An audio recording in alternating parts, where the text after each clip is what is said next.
قال اللہ تبارک و تعالی فی القرآن المجید والفرقان الحمید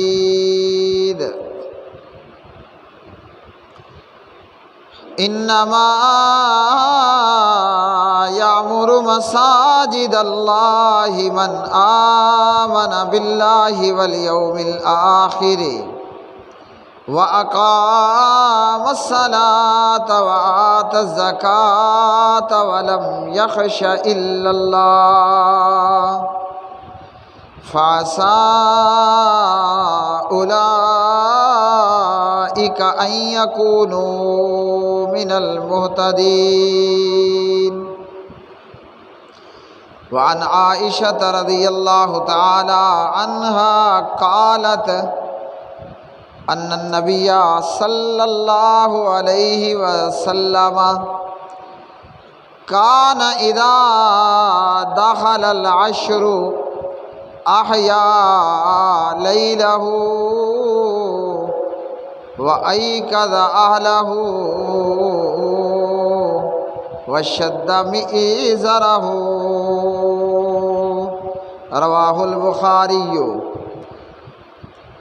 وعن ابی ہریرہ رضی اللہ تعالی عنہ قال کان النبی صلی اللہ علیہ وسلم یعتکف فی کل رمضان 10 ایام فلما کان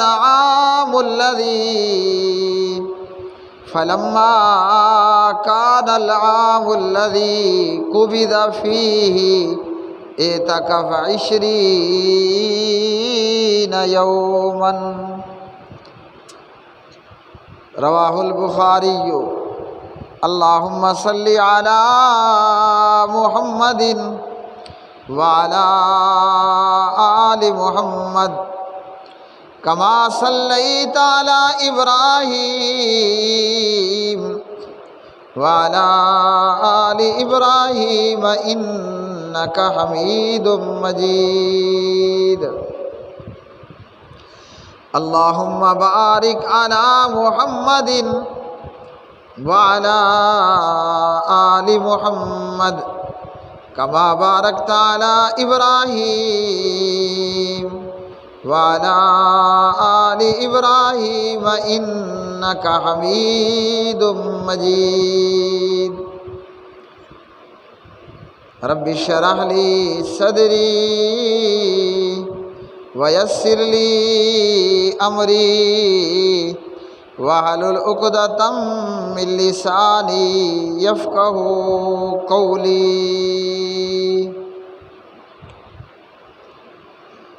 ہر قسم کی حمد و ثنا اللہ مالک الالام ذوالجلال والاکرام کے لیے، بے شمار درود و سلام امام الانبیاء امام الرسل جناب محمد الرسول اللہ صلی اللہ علیہ وسلم کی مبارک ذات پہ، جسے اللہ رب الرحمن نے، اللہ رب العالمین نے ساری کائنات کے لیے رحمت للعالمین بنا کر مبعوث فرمایا۔ رمضان المبارک کا مبارک برکتوں والا مہینہ، رمضان المبارک کا پر رحمتوں والا مہینہ، رمضان کا عظمتوں والا اور بڑی اونچی شان والا یہ مبارک مہینہ، آج اس رمضان المبارک کا 20واں روزہ ہے اور اس کا تیسرا اور آخری عشرہ شروع ہونے والا ہے۔ اللہ پاک پروردگار سے دعا ہے کہ اللہ ذوالجلال والاکرام ہمیں کما حقہ رمضان کی سعادتیں، رحمتیں اور برکتیں سمیٹنے کی توفیق عطا فرمائے۔ اللہ پاک پروردگار اس مبارک مہینے کے روزے قبول اور منظور فرمائے۔ اللہ رب الرحمن سے دعا ہے کہ پروردگار رمضان کی راتوں میں قرآن کریم کا پڑھنا، سننا اور سنانا اپنی بارگاہ عزت و جلال میں قبول و منظور فرمائے، اور اللہ وحدہ لا شریک ان نیک اعمال کے بدلے اپنی رحمت کے ساتھ اللہ ہمیں جنت الفردوس کے بالا خانہ عطا فرمائے۔ پروردگار اپنے فضل و کرم اور اپنی رحمت کے ذریعے دنیا اور آخرت کی خیر و بھلائیاں عطا فرمائے۔ اللہ سبحانہ و تعالیٰ اپنے گھروں کو، مسجدوں کو آباد کرنے والے، مسجدوں پر خرچ کرنے والے اور مسجدوں کی آباد کاری کرنے والے اللہ حی قیوم انہیں دنیا میں، قبر میں اور آخرت کے اندر بے شمار فضل و کرم اور اجر و ثواب عطا فرمائے۔ رمضان المبارک جیسا کہ ہم سب جانتے ہیں برکتوں اور رحمتوں اور مغفرتوں سے بھرا ہوا یہ ماہ مبارک ہے، یہ مبارک مہینہ ہے۔ اس ماہ مبارک کے اندر جہاں رمضان میں دن میں روزہ رکھنا اور رات میں تراویح کا پڑھنا ہے اور تراویح کی نماز میں قرآن مجید کا سننا ہے، وہیں اس رحمتوں بھرے مہینے کے اندر نبی پاک علیہ الصلاۃ والسلام کی سنت کے مطابق رمضان کے آخری عشرے کا اعتکاف کرنا ہے۔ یوں یہ ماہ مبارک بہت ساری برکتوں، رحمتوں اور مغفرتوں کو لیا ہوا۔ اللہ کے گھر میں بیٹھے رہنا، پروردگار کے گھر کو آباد کرنا، اللہ سبحانہ و تعالیٰ کے گھر کی رونق بننا، مسجد میں بیٹھ کر اللہ کا ذکر اور اذکار کرنے، قرآن مجید کی تلاوت کرنا، نماز، نوافل اور سنن کا ادا کرنا، اور اپنا دل اور اپنا وجود اللہ کے گھر مسجد کے اندر لگا کے رکھنا، یہ بڑی فضیلت والا عمل ہے۔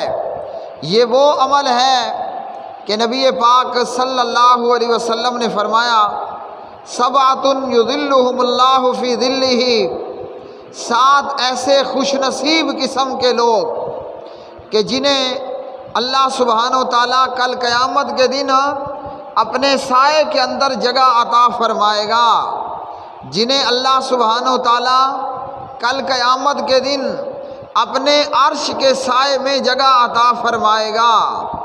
ان 7 خوش نصیبوں میں سے ایک وہ نصیبوں والا بھی ہوگا، وہ نوجوان، وہ جوان کہ جس کا دل اللہ کے گھر، اللہ کی مسجد کے ساتھ لگا رہا اور مسجد میں آ کر وہ اپنے آپ کو اللہ کے گھر کے اندر اللہ سبحانہ و تعالیٰ کا ذکر کرنے والا، نوافل اور سنن کی ادائیگی کرنے والا، نماز پڑھنے والا، مسجدوں میں بیٹھ کر اعتکاف کرنے والا، اللہ سبحانہ و تعالیٰ ایسے نوجوان کو بھی کل قیامت کے دن اپنے عرش کا سایہ عطا فرمائے گا۔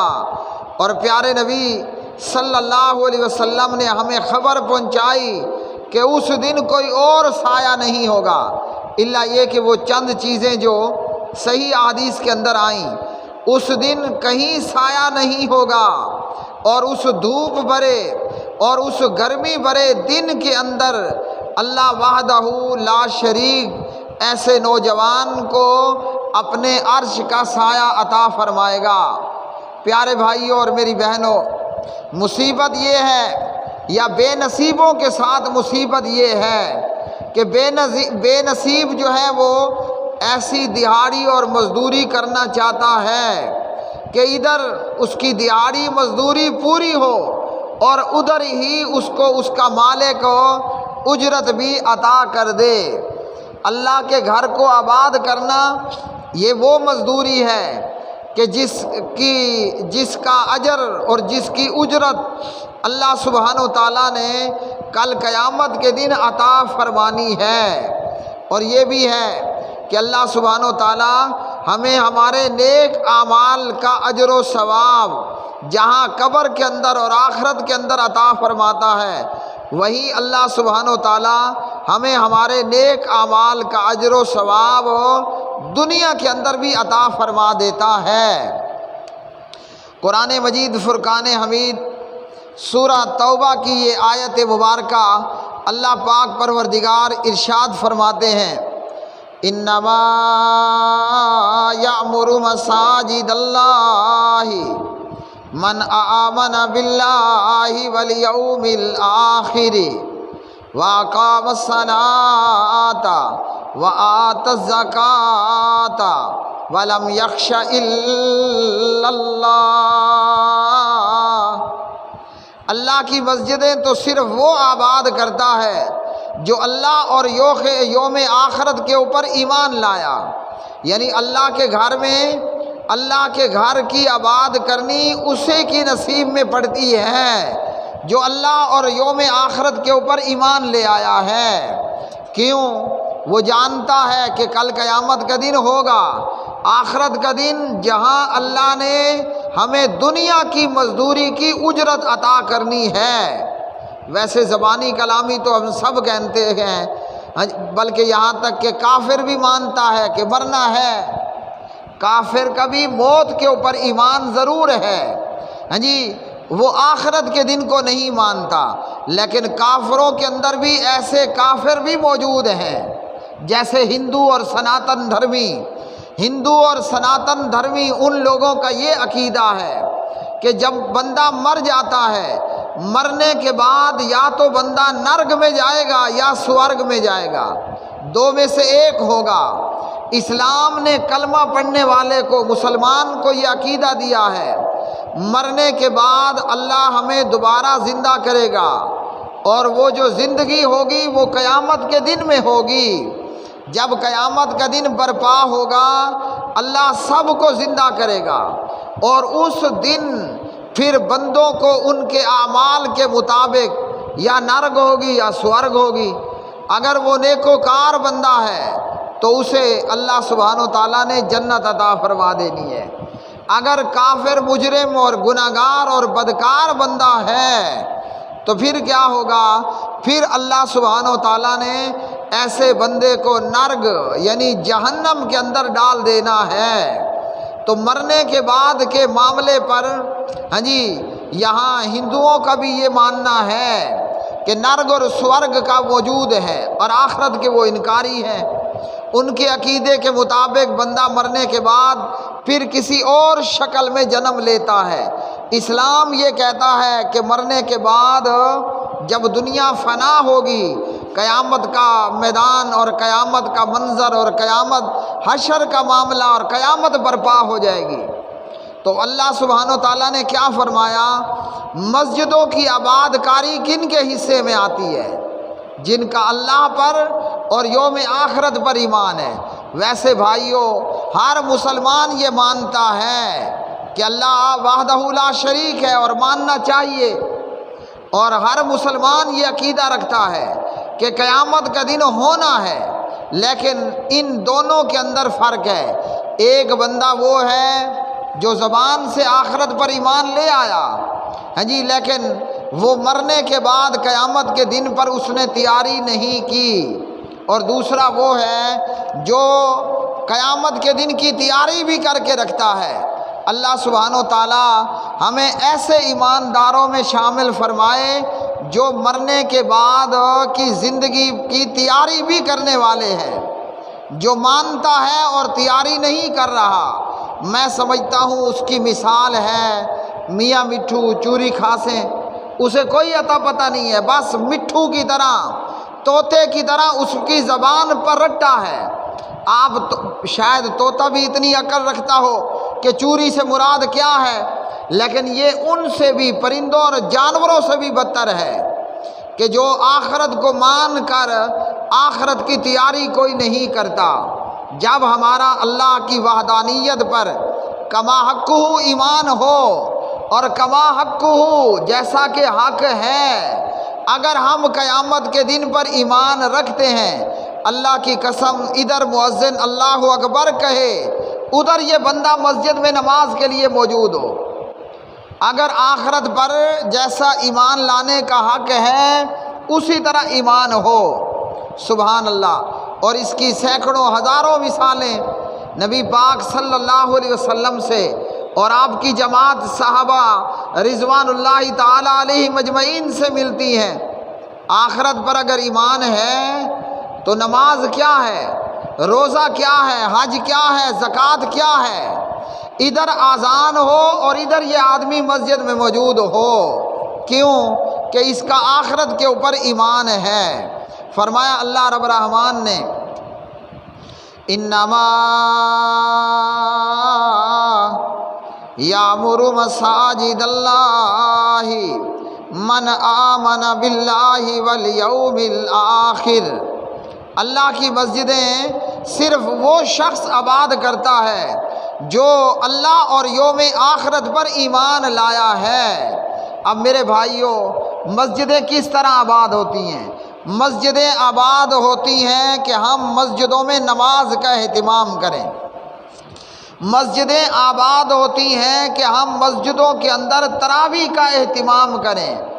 مسجدیں آباد ہوتی ہیں کہ ہم مسجدوں کے اندر اعتکاف کا اہتمام کرنے والے ہوں۔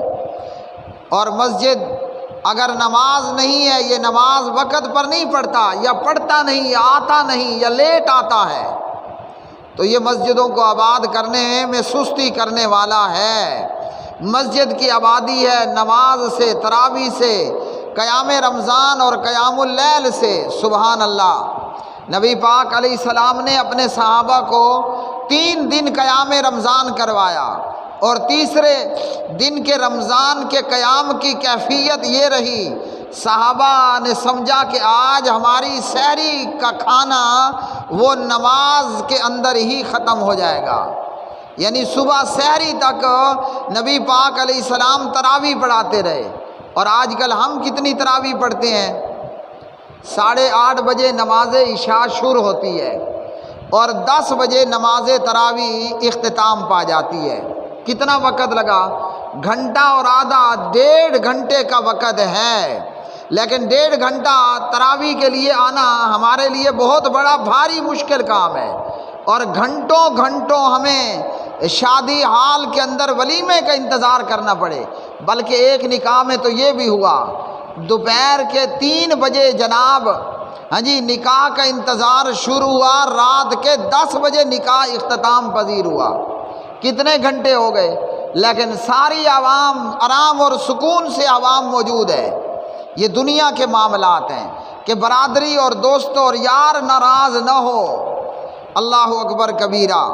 مسجدوں کو آباد کرنے والا کون؟ جو اللہ اور یوم آخرت پر ایمان لایا ہے۔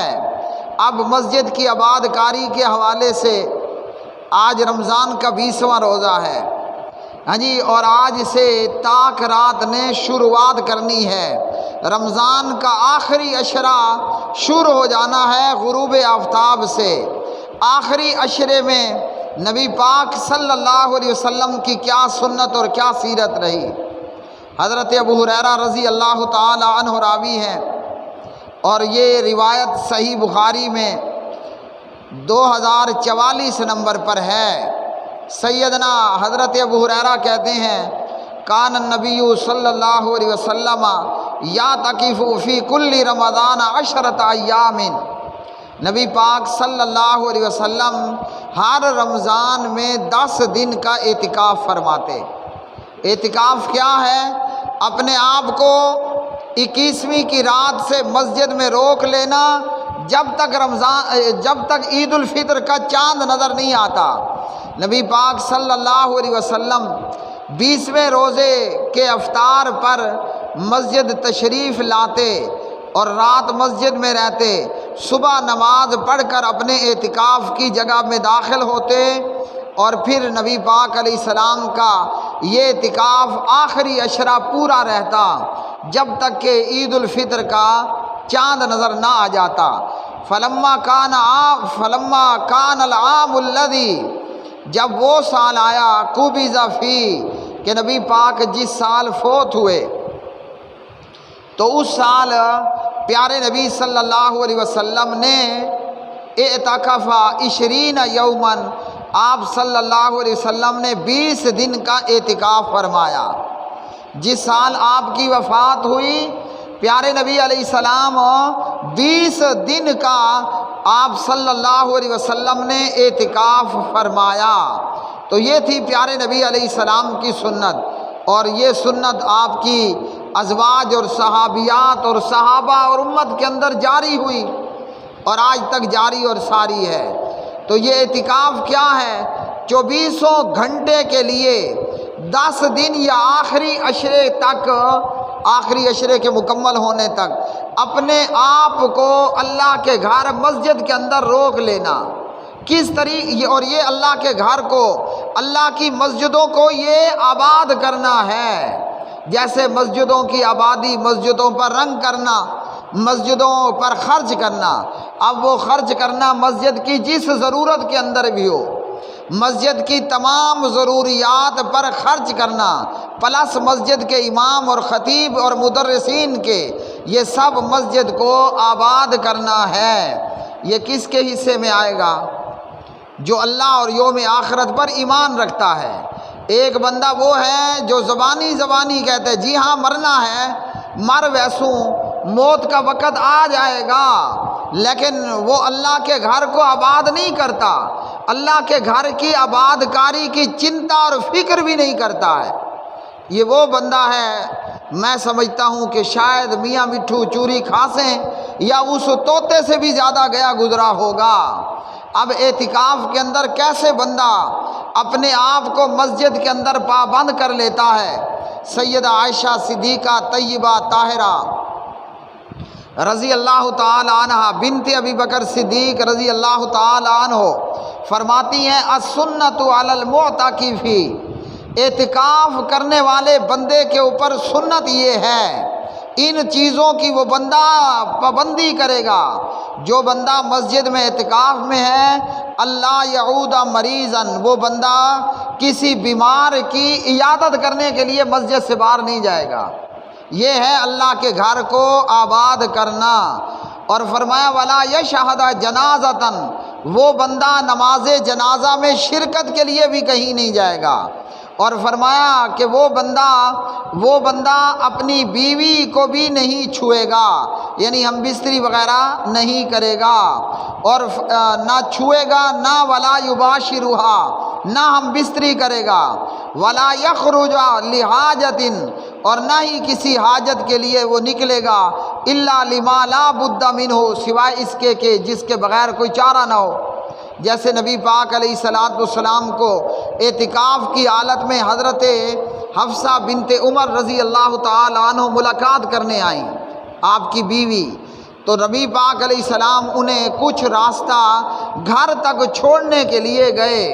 تو اعتکاف کی حالت میں بندہ اپنے آپ کو اللہ کے گھر کے اندر پابند اور محصور بنا لے گا۔ اللہ اکبر، اللہ اکبر۔ آج ہم اللہ کے گھروں کو نماز سے، اعتکاف سے، تراویح سے آباد کریں گے، اللہ ہماری دنیا بھی آباد کر دے گا، قبر بھی اور آخرت بھی۔ سب کچھ ہونے کے باوجود ہماری زبان پر بربادی ہائے ہائے کیوں ہوتا ہے؟ سب کچھ موجود ہے لیکن زبان پر الحمدللہ نہیں آئے گا۔ جب دیکھو زبان پر ہائے ہائے کے کلمات ہوں گے، اس لیے کہ ہم نے دنیا میں رہ کر اپنے پروردگار کو بھلا دیا۔ اور قرآن مجید فرقان حمید نے فرمایا الا بذکر اللہ تطمئن القلوب، اللہ کا ذکر جو ہے وہ دلوں کا اطمینان ہے۔ آدمی کے پاس ہزاروں ہیں، لاکھوں ہیں، کروڑوں موجود ہیں، لیکن دل کا اطمینان کوئی نہیں ہے۔ تو سب کچھ ہونے کے باوجود ہائے ہائے کیوں؟ کہ ہم نے اپنے پروردگار کو یاد نہیں رکھا۔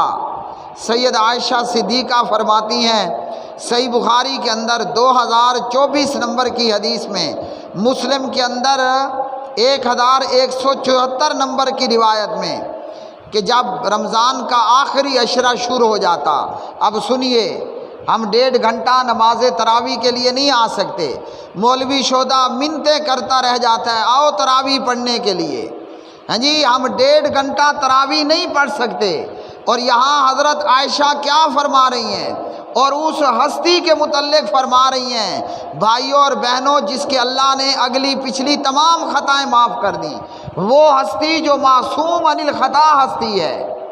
کہتی ہیں ان النبی صلی اللہ علیہ وسلم کان اذا دخل العشر احیا لیلہ، جب رمضان کا آخری عشرہ شروع ہو جاتا نبی پاک صلی اللہ علیہ وسلم رات بھر جاگتے، یعنی رات بھر نبی پاک علیہ السلام جاگ کر مسجد کی آباد کاری کیا کرتے تھے، اور ہم تراویح 1.5 گھنٹہ جاگنا ہم سے برداشت یا کھڑے ہونا برداشت نہیں ہوتا۔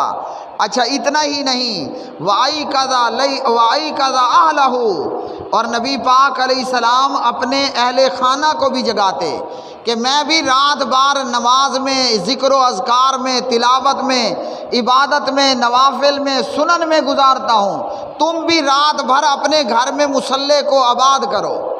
ہمارے گھر رات بھر موبائلوں پر، ٹی ویوں پر، کیبلوں پر آباد رہتے ہیں، مسجد کو آباد کرنا مشکل بنتا ہے، تو اہل محلہ کی یہ ذمہ داری بنتی ہے کہ وہ مسجد میں آ کر اعتکاف کریں۔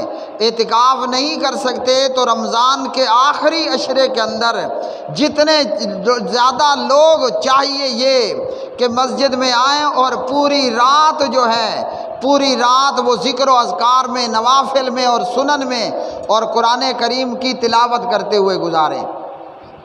ہم کیا کرتے ہیں، خاص کر نوجوان رمضان کی راتوں میں پوری رات یہ کرکٹ کھیل رہا ہوگا، یہ سمجھتا ہے کہ کرکٹ کا شاید رمضان کی راتوں میں کھیلنا اور زیادہ ثواب کا کام ہے۔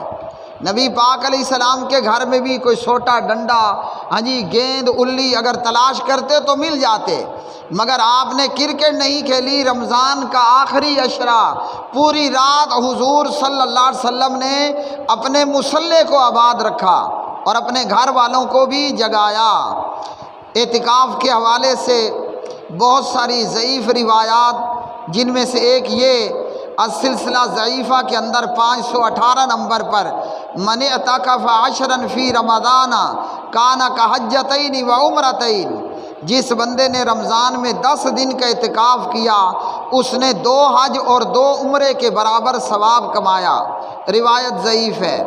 اسی طرح سلسلہ ضعیفہ کے اندر 5345 نمبر پر، جس بندے نے اللہ کی رضا کے لیے 1 دن اعتکاف کیا اللہ تعالیٰ اس کے اور جہنم کے درمیان 3 خندقوں کا فاصلہ پیدا کر دیتا ہے، ہر خندق مشرق سے مغرب کے درمیانی فاصلے سے زیادہ لمبی ہے۔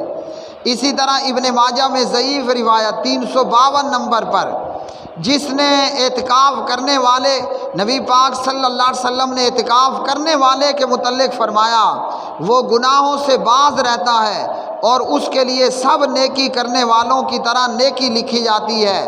ضعیف روایت۔ اسی طرح ضعیف الجامع میں 5452 نمبر پر، من اعتکف ایمانا واحتسابا غفر له ما تقدم من ذنبی، جس نے ایمان اور ثواب کی امید کے ساتھ، ایمان کی حالت میں اور ثواب کی امید پر اعتکاف کیا اس کے پچھلے گناہ معاف۔ اسی طرح ضعیف روایت، اور یہ روایت اس میں علامہ ابن باز کہتے ہیں رحمہ اللہ کہ روایت ضعیف ہے، لا اعتکاف الا فی المساجد الثلاثہ، اعتکاف صرف 3 مسجدوں میں ہوگا، یہ روایت بھی ضعیف ہے۔ کسی بھی مسجد کے اندر اعتکاف کیا جا سکتا ہے۔ نماز کے لیے مسجد آنا، تراویح کے لیے مسجد آنا، اعتکاف کے لیے مسجد میں ٹھہرنا، مسجد کی خدمت کرنا، یہ مسجدوں کو آباد کرنا ہے، اور مسجدوں کو آباد وہ کرتا ہے جس کا کما حقہ اللہ کی وحدانیت پر بھی ایمان ہے اور یوم آخرت پر بھی ایمان ہے، یہ جانتا ہے کہ مانتا ہے کہ مرنے کے بعد قیامت ہے اور اس قیامت کے لیے مجھے اللہ کے گھر کو آباد کر کے تیاری کرنی ہے۔ اللہ وحدہ لا شریک ہمیں بھی ان خوش نصیبوں میں بنائے۔ اقول قولی ھذا استغفر اللہ لی ولکم۔